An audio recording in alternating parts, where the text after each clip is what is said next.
This bulletin proudly brought to you in association with Alex Campbell's Menswear.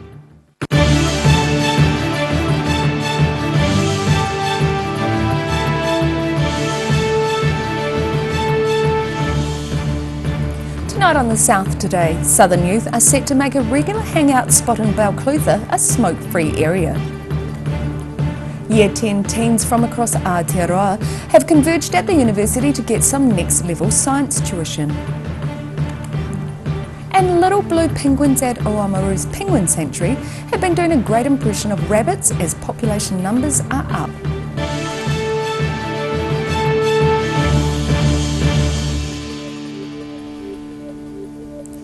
Kia ora, good evening, I'm Melissa Barton. There may be change in the air for Balclutha, depending on the outcome of a new youth council-led smoke-free survey. Local youth council members will present to the full council the results of a survey into the district's smoke-free policy. The Clutha District Council is looking at updating the smoke-free policy in parks such as the Balclutha Bridge Playground. And Clutha Youth Council representative Luke Thompson says it's an update that needs to be considered because vaping wasn't really a common thing when the smoke-free policy was implemented 9 years ago. In 2011 vaping wasn't, I don't even think it was, but now it's quite prevalent, and so we're just wanting to update our policies around that and around smoking. The smoke-free policy for Clutha parks, sports fields and council events was originally a youth council initiative, and the youth council is now conducting a survey to get a better view of the public opinion about issues such as vaping in parks. We've had over 300 responses so far, a significant amount through the schools but from the wider community, and we're really keen for people to continue to take part in that survey over the next few weeks. Thompson says an early look at the responses suggests people are in favour of including vaping in smoke-free policy. Vaping, it's a fairly topical issue because it's quite common and popular, especially in younger people.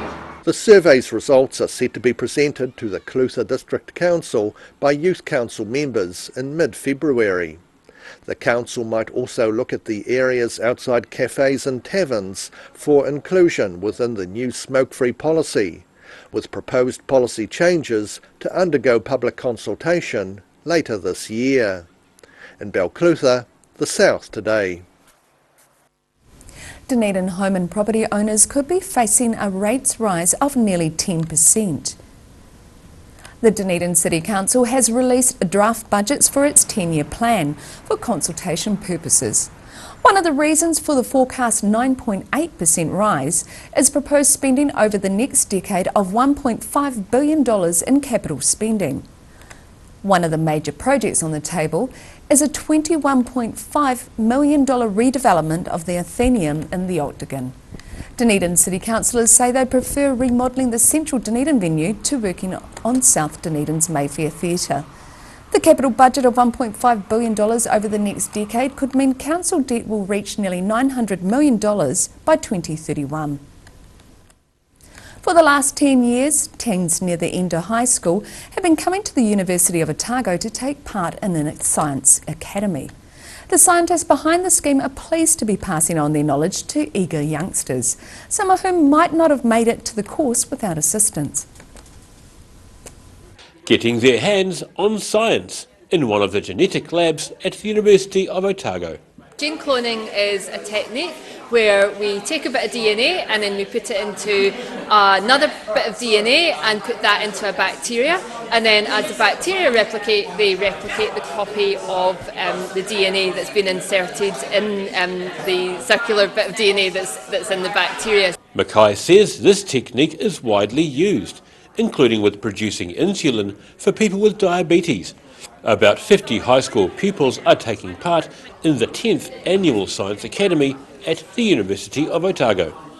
Students are all from small schools, rural schools, lower decile schools, and a lab like this, they just don't have most of these schools. So to bring them in and give them a wide exposure to a whole range of different sciences and the career opportunities that are available for them, introduce them to some science communication skills, which of course are vital as we go into 21st century here.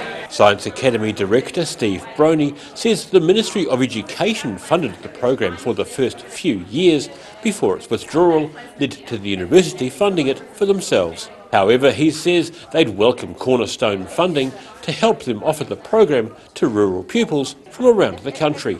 Tessa Barnes from Motueka High School says she's learned a great deal over the first few days of the program and is enjoying the different opportunities she's seeing. This is my 4th day doing science stuff in the labs, which has been really fun. We've got to try lots of different things that we don't really get at school. There's more facilities to try different things, which has been really cool, and work with like PhD students and people who are really highly qualified in the field. She says after being on the Dunedin campus and taking part in the program, she's seriously thinking about studying at the University of Otago when she finishes high school. The Science Academy is different from some one-off outreach programs, as pupils who take part in this January camp often return for another session mid-year. In Dunedin, the South Today. Earlier this week, police were called to the Tairi Mouth Road, south of Brighton, after reports of a bull sea lion in the middle of the road. The Department of Conservation now believes it knows why the male was behaving oddly. Dock Coastal Ranger Jim Fife says the sea lion may have followed vehicle tracks, believing those to be of a female sea lion. The sea lion remained on the road until people stopped to usher him across, with Debbie Riddle offering encouragement as she filmed. The persistent sea lion went unrewarded as he later ended up on the road for the 2nd time that day. The incident has prompted a warning from the Department of Conservation concerning the use of vehicles on beaches, dunes and remote coastal roads. Staff at Oamaru's Little Blue Penguin Colony say the breeding season is one of the best ever. This partly due to an unprecedented number of breeding pairs having also been laying a second clutch of eggs this season. There's been a record-breaking amount of new life at the Oamaru Blue Penguin Colony this season. About 450 chicks have already fledged, and nearly 100 more are expected to leave their nests by the end of April. Part of this season's success is due to the penguins laying eggs about 6 weeks earlier than normal. This means 2/3 of the breeding pairs were able to go on and produce a second clutch, which is much higher than normal. Staff use microchip readers to keep track of the birds, and the colony's science and environmental manager says this year's success is food-related, with increased numbers of fish in the nearby ocean. Some of the birds are still waiting for eggs to hatch and will then raise the chicks for 8 weeks, with the chicks completing their molt about a month later. It's hoped the increase in numbers will have a follow-on effect, with an increase in breeding pairs in a few years' time. In Oamaru, the South Today. Still to come on the South Today, we take a look at tattoos as part of a 4-part feature series looking at the art form in the South. And we continue our week-long series looking at events that took place over the Christmas holidays. So see you after the break.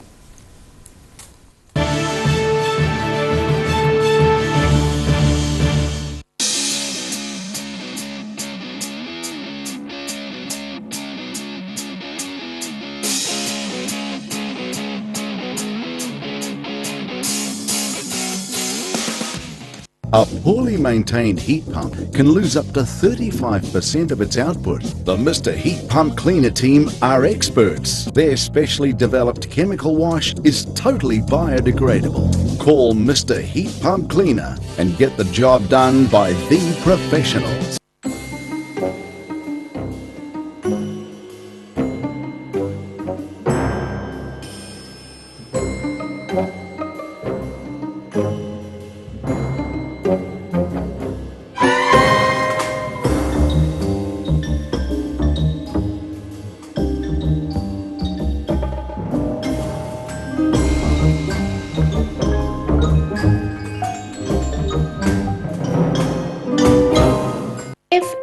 Risk of developing melanoma skin cancer, you owe it to yourself to have a mole map. Mole map is coming to your area. Phone today to make an appointment. It could save your life. Ah, TV, our favourite babysitter. But it can be tough keeping up with what our tamariki are watching. Luckily, the Broadcasting Standards Authority has made some smart changes to the classification labels. Ooh! Plus changes to the time of day certain rated shows will air, and awesome new parental lock features, meaning your babysitter's job is safe. Find out more at safeviewing.co.nz.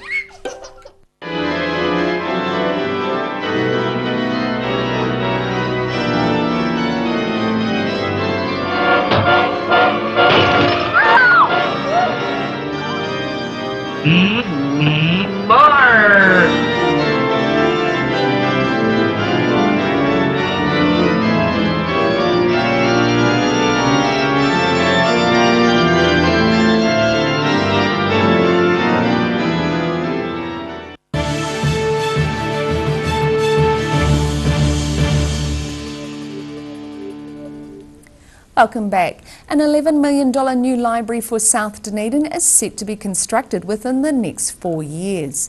The Dunedin City Council has given the go-ahead to demolish the existing buildings on the corner of King Edward Street and McAndrew Road in order to build a single-storey purpose-built facility. It is hoped demolition will start around mid-2021, with the facility expected to open 2 years later. The new building will include a library and customer service space, meeting rooms, a creative space, an IT learning centre and a recording studio. The council announced in 2019 it had bought the King Edward Street McAndrew Road land site for the long-awaited library. Statistics show nearly 1 in 5 adult New Zealanders have been tattooed, with more women choosing to have ink applied to their bodies. The Otago Daily Times has spoken with a range of people about their tattoos, and this is part of a four-part feature series looking at the art form in the South, beginning with Dunedin's longest-running premises. Dunedin's Crazy Horse Tattoo Parlour is reportedly the oldest currently operating in the city. However, its proprietor remains humble. I've got the oldest shop in Dunedin. That doesn't make me the godfather, it doesn't make me the master, it just makes me Chris, you know what I mean? I love my job. That's the way I see it. Yeah. But I love doing it, you know. It's a great job. A piece of gentle Southern American blues plays as Just Chris adds to the already lush canvas on his client Chris Dick's torso. As Chris Dick breathes through the pain, in his head is his mantra: the pain goes, the ink stays. Chris Downing has been painting on people at Crazy Horse since 1997, but believes his best work may still be ahead of him. Yeah, I've been 20-something years now and I still don't think I've done my best job, if that makes sense, so I'm still pushing. So I'm always looking at what I've done wrong and how I can improve what I'm doing to make it better for the next person, and that's what I think drives me.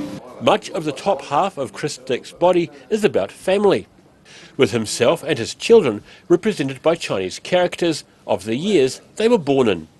Chris Downing says many people become regular customers, and fully learning their stories improves his ability to tell their stories in ink. You immerse yourself in people's stories so you can get the best out of it for them, and it's really cool when you start working, especially on the big stuff like we do, because all of a sudden it starts to evolve and change, and you know, you learn a lot about people's cultures, a lot about people's lives, you know, and when you're sitting with a person, you get quite friendly. I mean, I've got clients that got their whole bodies done, and they've been with me 20 years, so they've become like family. He's seen many changes over his many years in the industry, and says some of the changes have been okay, but the increasing availability of tattooing machines is leading to some below-par results, and suggests some people might consider picking up a different tool. The tattoo's become the new guitar, you know. At least if someone picks up a guitar and they can't play it, they put it down, there's no harm. They pick up a tattoo machine and start playing with that. It's a lot of mess. And, you know, dangerous for health reasons too. However, Downing says old or poorly executed tattoos can be reworked into fresh, new pieces of living art. In Dunedin, the South Today. And now we continue our week-long series looking at events that took place over the Christmas holidays. The sun came out for people taking part in the Lake Hayes Triathlon near Queenstown on Boxing Day, with the event drawing competitors from all across the country. Competitors put their all into finishing the various distances of the annual Lake Hayes Triathlon, which included the option of a full-on Olympic-style challenge of swimming 1.5 kilometres in Lake Hayes, followed with a 40-kilometre bike ride, and finishing off with a challenging 10-kilometre run. It's quite tough to run, probably the hardest run I've done. Took me 4 or 5 Ks to get into it, because there's a few little steep little climbs, and then going downhill, the quads just blew to pieces, but yeah, managed to hang in there. The annual event is New Zealand's oldest surviving triathlon and was first held in 1983. It attracts both locals and visiting holidaymakers alike. We have actually got quite a few people here from out of town, particularly Auckland, Wellington, Dunedin, Invercargill and Christchurch, who have come down for the long weekend and making the most of it. One out-of-towner was professional athlete Rebecca Clark, who won the women's Olympic race and was placed second overall. She'd come down for a training holiday and signed up only a few days before. I just flew down from Auckland yesterday afternoon and the temperature's a little bit colder here, so I was like a little bit worried I was going to be freezing, but it wasn't cold at all. Like the lake is a little bit cold, but coming out onto the bike it was fine. About 200 people entered this summer's triathlon near Queenstown, the South Today. After the break on the South Today, a Queenstown family's mode of transport attracts attention during the holiday period, and we have the weekend's weather for you, so see you after the break.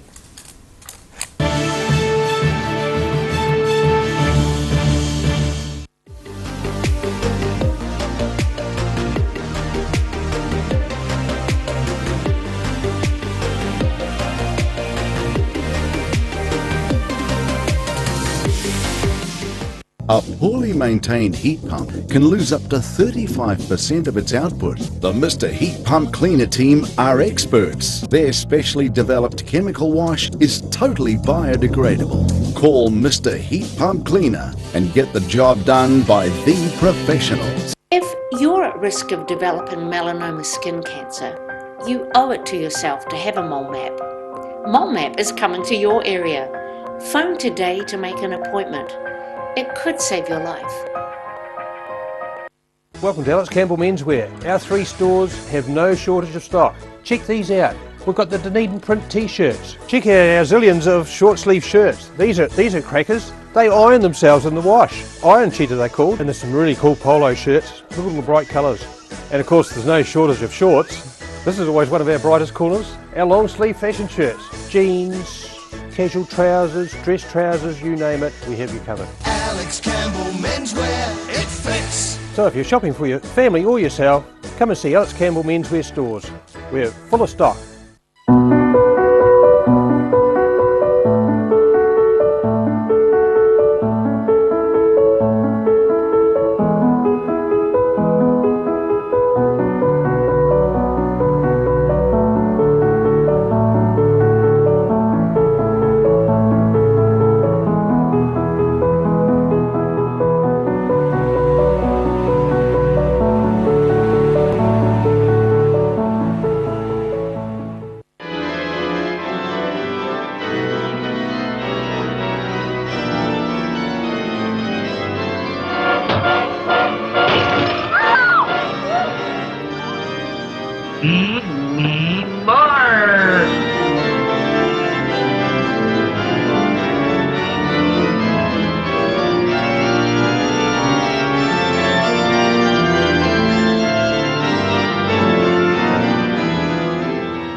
Thanks for staying with us. A bright red double-decker bus was attracting attention on South Island roads over the Christmas holidays. The bus, which once transported tourists across Europe and Asia, is now owned by a Queenstown family who use it for vacations. This very English-looking double-decker bus has been turning heads as its owner Paul Ludderman takes his family on holiday across the South Island. Ludderman says he first encountered double-decker buses such as this while working for Top Deck Travel as a driver across Europe and Asia. I started driving from in 1986 and probably around about 65 or 70 of these buses used to run around Europe, and they even had a program from London out to Kathmandu, so through places all the way down through Europe, across to Turkey, Syria and Jordan. The buses were converted by Top Deck Travel to have sleeping quarters upstairs as a cheap package for young tourists. He says shipping this one from London to New Zealand was easier than getting it registered for New Zealand roads. Once it got back here, it was trying to get it certified onto New Zealand roads. So I had to literally take it to an engineer, pull all the wheels off, get them to mic up find out how heavy the brake or the axles and everything were. So finally got it on the road certified. That was in 1996-97. The Bristol bus dates back to 1966 and has a top speed of not much more than 70 kilometres per hour, but it proves to be a very robust machine.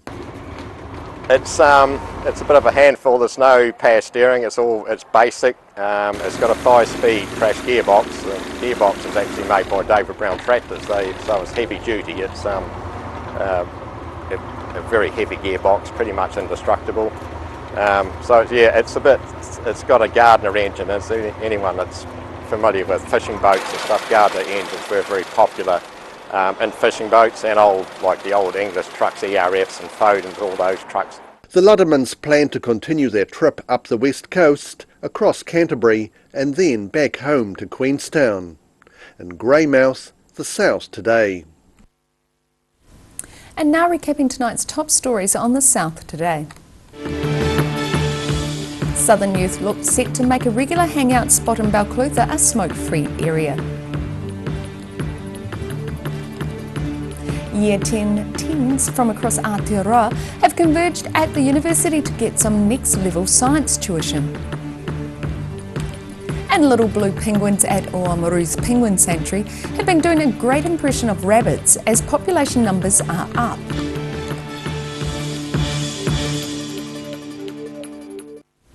And time now for a look at the weather. Tonight's weather proudly brought to you by Mole Map. Beginning with the southern view looking over the Otago Harbour.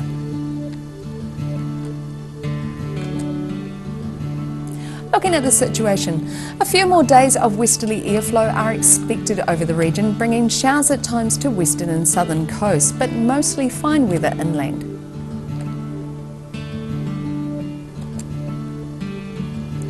Looking at the northwest, rain is expected in Greymouth and Westport with a high of just 17 degrees.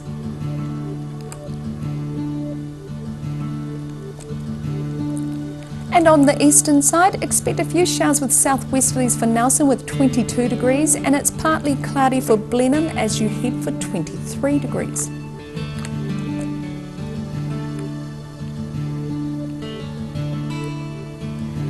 Moving down the east coast, cloudy periods with showers from late morning with 22 degrees in Kaikoura, cloudy with 24 degrees in Christchurch, and it's a lovely day in Ashburton with a bit of cloud and 24 degrees.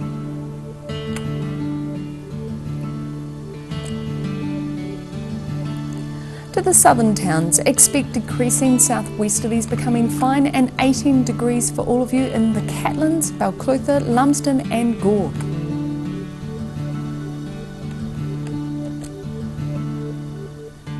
To central Otago, fresh westerlies with cloud for Wanaka, Queenstown and Alexandra.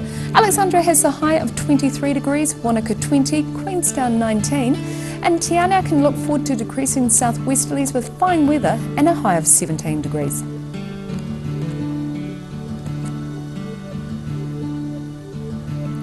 To the northern towns along the coast, Timaru and Oamaru will have high cloud with variable winds. Timaru reaches 23 and Oamaru 22. Inland to Twizel and Amarama, expect fresh westerlies sprinkled with a bit of cloud. Twizel reaches 20 degrees and Amarama 19.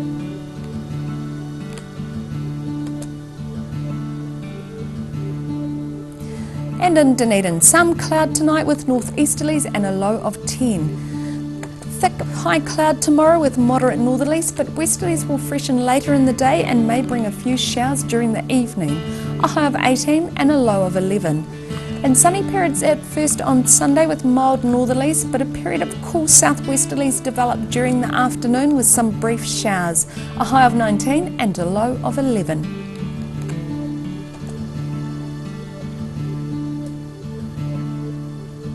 And in Invercargill, it's mostly cloudy tonight with fresh westerlies with a low of 8. Some rain at first tomorrow with fresh westerlies, then showers clearing and sunny periods increasing during the afternoon with cooler moderate southwesterlies. A high of 15 and a low of 11. And it's a good day for indoor jobs on Sunday with showers and fresh westerlies on the menu. Looking at a high of 16 and a low of 10.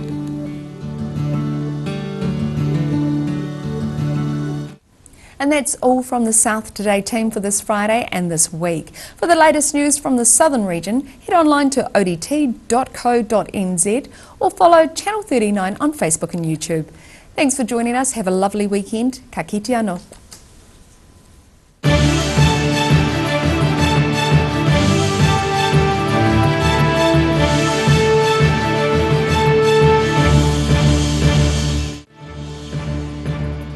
This bulletin proudly brought to you in association with Alex Campbell's Menswear.